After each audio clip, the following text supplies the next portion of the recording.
ആഴക്കടലിൽ നീന്തിക്കൊണ്ടിരിക്കുമ്പോൾ പെട്ടെന്ന് 16 അടി നീളമുള്ള ഒരു കുട്ടിത്തിമിംഗലം നിങ്ങളുടെ അടുത്ത് വന്ന് വട്ടം ചുറ്റിയാൽ എന്തുണ്ടാകും?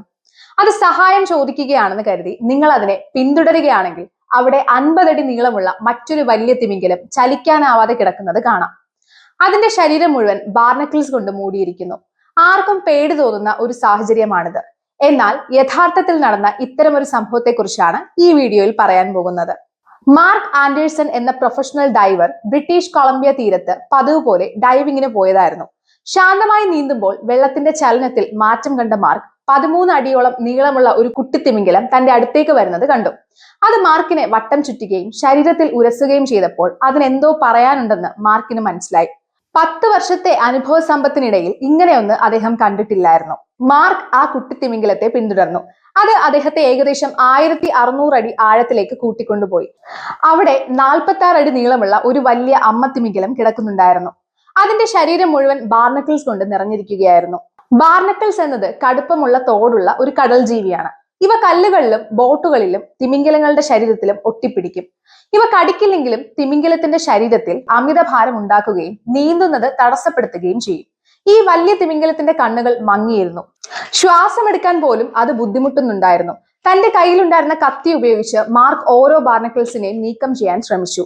1 മണിക്കൂർ കൊണ്ട് 150ഓളം എണ്ണം അദ്ദേഹം മാറ്റി. എന്നാൽ സിലിണ്ടറിലെ ഓക്സിജൻ തീരാറായതോടെ അദ്ദേഹം സഹായത്തിനായി കരയിലേക്ക് മടങ്ങി. മാർക്ക് ഉടൻ തന്നെ മറൈൻ റെസ്ക്യൂ ടീമിനെ വിളിച്ചു. 1 മണിക്കൂറിനുള്ളിൽ മറൈൻ ബയോളജിസ്റ്റുകളും ഡൈവർമാരും അടങ്ങുന്ന സംഘം സ്ഥലത്തെത്തി. അവർ പ്രത്യേക ഉപകരണങ്ങൾ ഉപയോഗിച്ച് തിമിംഗലത്തിന്റെ ശരീരത്തിൽ നിന്ന് ഓരോ ബാർനക്കിൾസിനെ നീക്കം ചെയ്യാൻ തുടങ്ങി. ആഴത്തിൽ ഒട്ടിപ്പിടിച്ചിരിക്കുന്നതിനാൽ അവ മാറ്റുമ്പോൾ തിമിംഗലത്തിന്റെ ചർമ്മം മുറിയുകയും രക്തം വരികയും ചെയ്തു. എന്നിട്ടും തന്നെ രക്ഷിക്കാനാണ് ഇവർ വന്നതെന്ന് മനസ്സിലാക്കിയതുപോലെ അമ്മ തിമിംഗലം അനങ്ങാതെ കിടന്നുകൊടുത്തു. കുട്ടിത്തിമിംഗലവും അവരെ ഉപദ്രവിക്കാതെ മാറി നിന്നു. ബാർനക്കിൾസ് മാറ്റിയതോടെ തിമിംഗലം ശ്വാസം എടുക്കാനും മെല്ലെ നീന്താനും തുടങ്ങി. എന്നാൽ പെട്ടെന്ന് അത് വീണ്ടും തളർന്നു. പരിശോധിച്ചപ്പോൾ അതിന്റെ വയർ വീർത്തിരിക്കുന്നത് ശ്രദ്ധയിൽപ്പെട്ടു. കൂടുതൽ ചികിത്സയ്ക്കായി അതിനെ ഒരു റീഹാബിലിറ്റേഷൻ സെന്ററിലേക്ക് മാറ്റി. അവിടെ വെറ്റിനറി ഡോക്ടർമാർ നടത്തിയ പരിശോധനയിൽ തിമിംഗലത്തിന്റെ വയറ്റിൽ നിന്നും ഒരു വലിയ ഫിഷിംഗ് നെറ്റ് കണ്ടെത്തി. ആ വലയിൽ വിഷാംശമുള്ള കെമിക്കലുകൾ ഉണ്ടായിരുന്നു. അത് തിമിംഗലത്തിന്റെ കരളിനെയും വൃക്കയും സാരമായി ബാധിക്കുകയും പ്രതിരോധശേഷി നശിപ്പിക്കുകയും ചെയ്തിരുന്നു.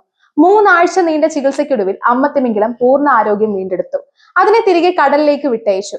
തന്റെ അമ്മയെ രക്ഷിച്ച സന്തോഷത്തിൽ കുട്ടിത്തിമിംഗലം വെള്ളത്തിന് മുകളിലേക്ക് തുള്ളിച്ചാടുന്നുണ്ടായിരുന്നു. മാർക്കിന്റെ സമയോചിതമായ ഇടപെടൽ കാരണമാണ് ഈ 2 ജീവനുകളെ രക്ഷിക്കാൻ സാധിച്ചത്. ലോകത്തിലെ ഏറ്റവും വലിയ ജീവികളിൽ പോലും സഹായം ആവശ്യമായി വരുമ്പോൾ അവർ മനുഷ്യനെ തേടിയെത്തുന്നു എന്നത് അത്ഭുതകരമായ കാര്യങ്ങളിൽ ഒന്നാണ്. ഈ വീഡിയോ ഇഷ്ടപ്പെട്ടാൽ ലൈക്ക് ചെയ്യാനും സുഹൃത്തുക്കൾക്കും കുടുംബാംഗങ്ങൾക്കും ഷെയർ ചെയ്യാനും മറക്കരുത്.